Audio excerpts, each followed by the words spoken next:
The Great American Smokeout kicked off with some grim statistics. According to the American Cancer Society, over 400,000 people will die this year from tobacco-related diseases. Cigarette smoking accounts for 90% of all lung cancer cases among men and 79% among women. Pat McCone, director of the American Lung Association in Duluth, says that's why anti-smoking campaigns like today's are so important. It's important because this is an addiction that society has kind of accepted. It's the thing where 1,000 Americans will die today because they smoked. Overall, the number of smokers nationwide is down, but not among the young. 1 in 5 high school graduates smoke. 11th grader Joe Littlewolf started smoking when he was just 13. Health problems forced him to quit, but he says most kids his age just aren't getting the message. I don't think lung cancer ain't gonna take that long. Like, say, if I was to smoke again, I know I get lung cancer real quick. Peg Mold, a chemical health counselor, smoked for 18 years before her 5-year-old daughter begged her to stop. She says quitting was the most difficult but rewarding thing she's ever done. I missed it a lot, and as I said, there's times when I still do miss it. It was like giving up a really good friend, and it was a very difficult thing to do because it was so much a part of my lifestyle. Pat McCone says she hears stories like that all the time. She says smokers are victims of a drug that's harder to kick than heroin. To break the addiction, McCone says, requires counseling and patience. It takes an average smoker 3 tries before being able to give up cigarettes for good. In Duluth, Amy Rutledge, News 6.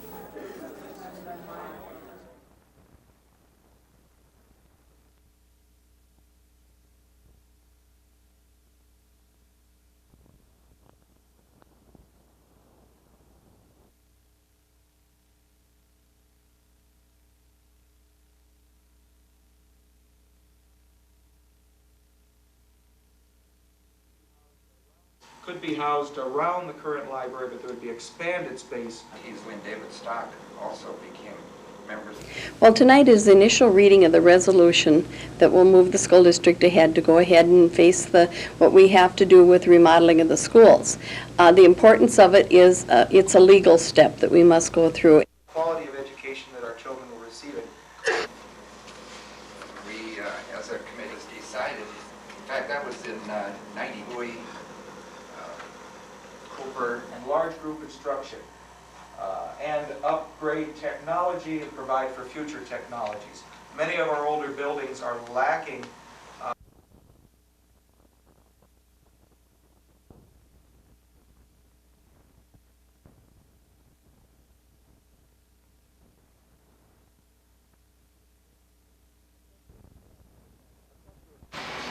A cluster of squads waited outside the home south of Island Lake for much of the day.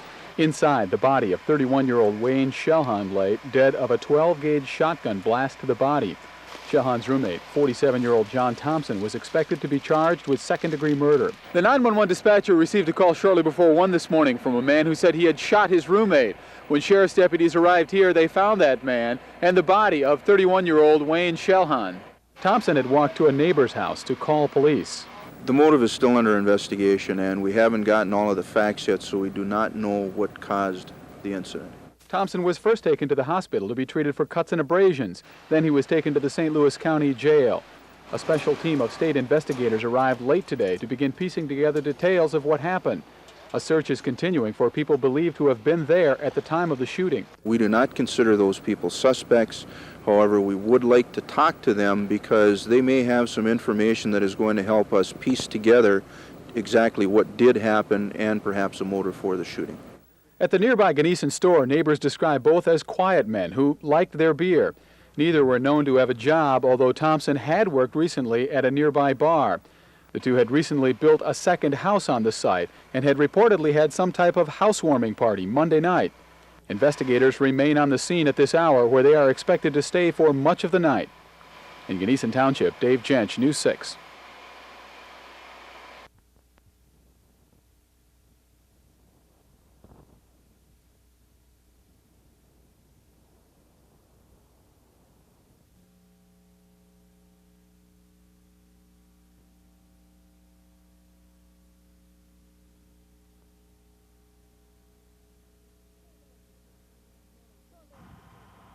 Shortly after 10 o'clock this morning, police were called to 101 South 59th Avenue West in West Duluth. They had been told that gunshots had been fired and a wounded man had been seen running from the house. When they got there, they found a man lying outside with a massive stab wound to his chest. He was transported to the hospital where he is undergoing emergency surgery. We talked to the one that was laying on the ground outside, and he had rope around his left hand, and he only had his shirt on with a pair of shorts. And he is in the ambulance, but he is really wounded, and we're not sure if he was shot or stabbed. He said he was stabbed. So. Authorities also could see a young woman lying on the upstairs deck of the house. The wounded man told authorities a man inside the house was armed with a high-powered rifle, and 2 shots had already been fired. Police tried to establish communication with the suspect, but were unsuccessful. They also learned a family of 3 was trapped inside the house in the downstairs apartment. A 20-year-old family member had escaped and told police the upstairs tenant had shot his girlfriend and that it was she who was lying on the deck. A huge crowd gathered around the house, many of whom knew the family trapped inside. She's been calling my house to talk to them, and now they have my portable phone so they can speak with her because she can't get out of the house. And they live in the downstairs. The SWAT team was called to the scene and prepared to storm the house. Armed with rifles and protected with shields and bulletproof vests, the officers detonated a smoke bomb and went in under cover of thick smoke. They were able to remove the young woman from the deck but discovered she was already dead. They were, however, also able to successfully rescue the family trapped in the downstairs apartment. None of the family members was injured. With the family and the victim out of the house and out of the line of fire, the SWAT team prepared to go in and get the shooter. After the successful completion of the rescue effort, the SWAT team prepared to enter the house. Once again, precautions were taken, and the officers carefully moved in. Once inside, they found the suspect dead. From our initial investigation, it appears to be a domestic between 2 males and the woman, which evolved into a long fight, including the stabbing and ultimately the shooting of the woman, and the appears to be shooting of the male upstairs, who may have taken his own life. We're not sure at this point. Authorities are still trying to piece together exactly what happened at this West Duluth house. The investigation is continuing, and we expect to have names and further details tonight at 10. In West Duluth, Barbara Riles, News 6.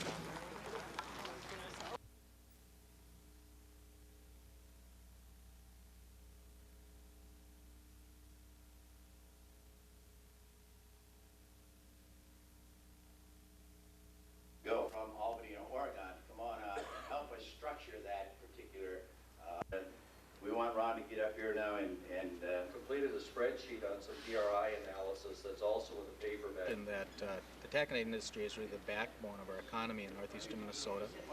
Completed a spreadsheet on some DRI analysis that's also in the paper. Off in the Ferris area, some of our budget requests for the next biennium, and I think our goal is to keep those 7 operating.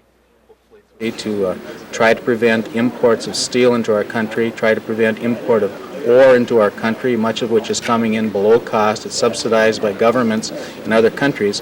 And so what we're doing is trying to help in those areas with the industry and also helping them in controlling their costs, making this ore the most competitive in the world so that we can preserve the jobs of this anchor industry in northeastern Minnesota.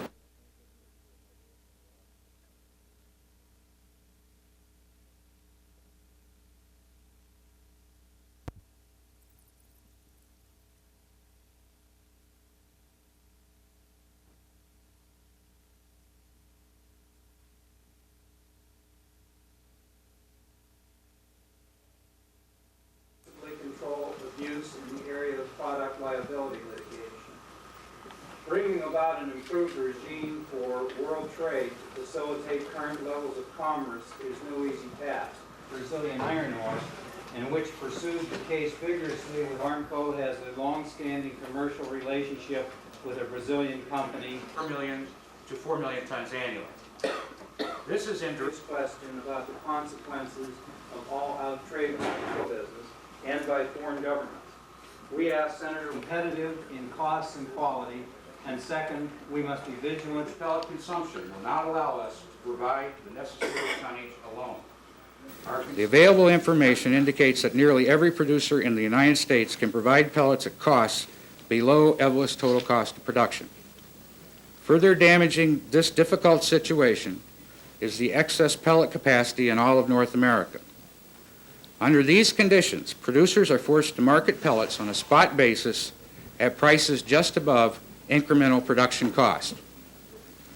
Our ability to achieve competitive costs at Evolus are dependent upon open and frank discussion between labor and management, between the company and its suppliers, and between the company and governmental units. Statements being reported in the media to the effect that Evolus does not have a cost problem is devastating to our efforts at cost reduction. You, Senator, and all the stakeholders in Evolus must believe that we are currently a very high-cost producer and in serious danger of total closure. Let me try to demonstrate how far we are from being cost competitive as at this very time. If Evolus had continued operations at the most recent production rates for all of 1992, its projected total cost would have been over $40 per long ton with a total production of 4 million tons. This covers all costs up to and including the loading of vessels at Duluth. Since we have idled the operation for more than 1.5 months, the actual cost per ton will necessarily be higher, and production is under 3.6 million tons. Numerous published reports have indicated that the average Minnesota producer can deliver pellets to an equivalent shipping point for about $30 per long ton. The lowest cost Minnesota producers can get those costs down to less than $26 per long ton. With these facts in mind, it is academic to conclude that Evolus, which has cost levels a full 1/3 higher than its average competitor, has a serious cost problem. The severity of the problem is further exacerbated by the continual financial losses of the steel industry it supplies, the financial losses of its owners, and the excess pellet making capacity available to the marketplace. There are 27 different tax subsidies provided by the government of Brazil for its steel companies and its iron ore operations. There are two, the Carajás is the biggest, for export of that product out of Brazil. So they get very substantial tax reductions, depreciation allowances, as well as direct government support for development of their facilities. In the case of the Carajás Valley project, the 35 billion ton mountain of ore, the government of Brazil built a 700-mile railroad at a cost of $1.4 billion. It developed the port on the Atlantic Ocean at a cost of $800 million. It developed hydroelectric facilities to operate the mine at a cost of $1.2 billion. It built the city where the workers live at a cost of several $100 million. In addition to all of those investments by the government of Brazil, it got 3% loan money with forgiveness features from the World Bank to trigger the $4.7 billion development, plus take-or-pay contracts with Japanese and European steelmakers, and the export subsidies. So by no means are those companies anyway on the same footing with U.S. steel or iron ore producers who have to put private risk venture capital at market rates into their plants to develop those ore bodies and steel-making facilities. The workers here at EVTAC are very interested in cooperating with management, very interested in being productive, very interested in cutting costs where costs could be cut. But one thing that it can't be capital starved. There has to be the technology, there has to be the capital investment, once again to have a level playing field. And those are clearly two big issues that you all are confronted with, and unfortunately I think people around the country are confronted with at the moment.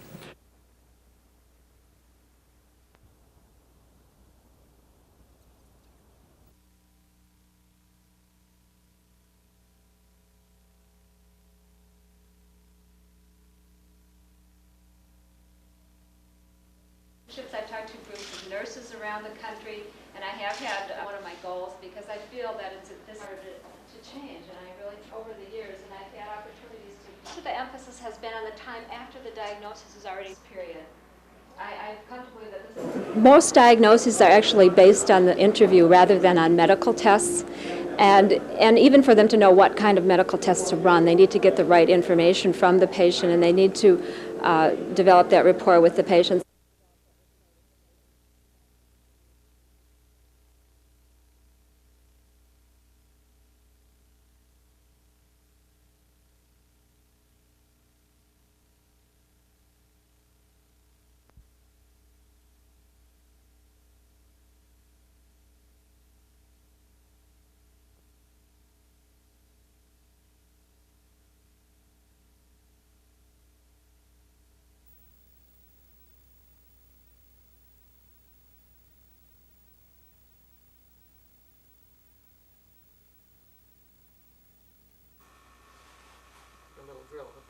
God loves a cheerful giver, and a couple cut shots.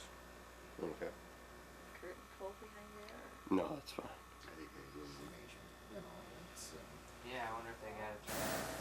Well, we feel something has to be done, and I know Russell is the type that would want to be doing something too, and he's very much a Marine and very proud to be a Marine, and I know he would feel it part of his duty and be happy to be able to help. Somebody has to do something, and if it takes the United States to go in there and do it, we feel that that's what should be done. They need help.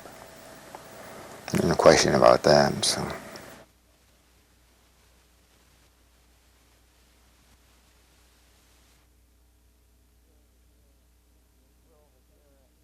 We're over here, and the situation is pleasant here. Where he's at, the situation is not going to be pleasant.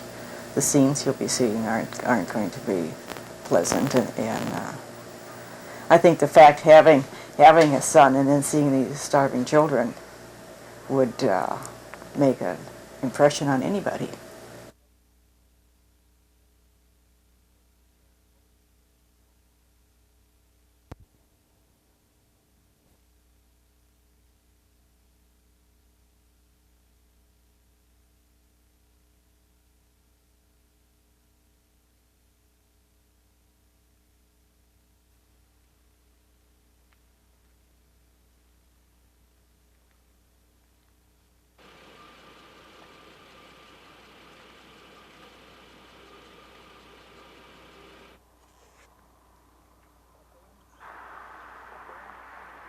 That they understand that we've done everything that we can do, short of laying off people, to keep their taxes down.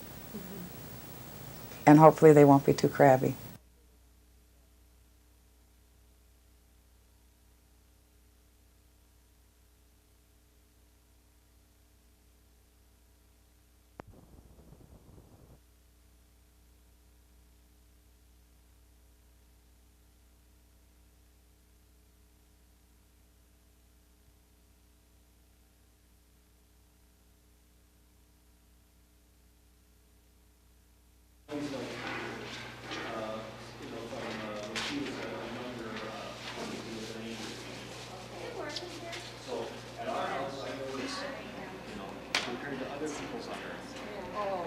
Looking nice out. The sun is out.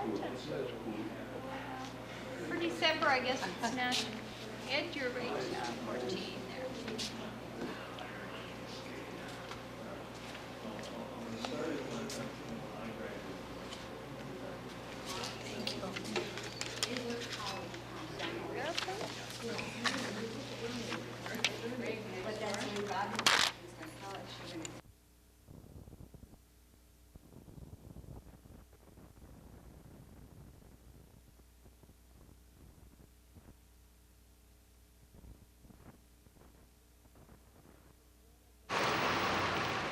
This is just one of the many fender benders that occurred this morning. The driver said she did all she could to prevent it from happening.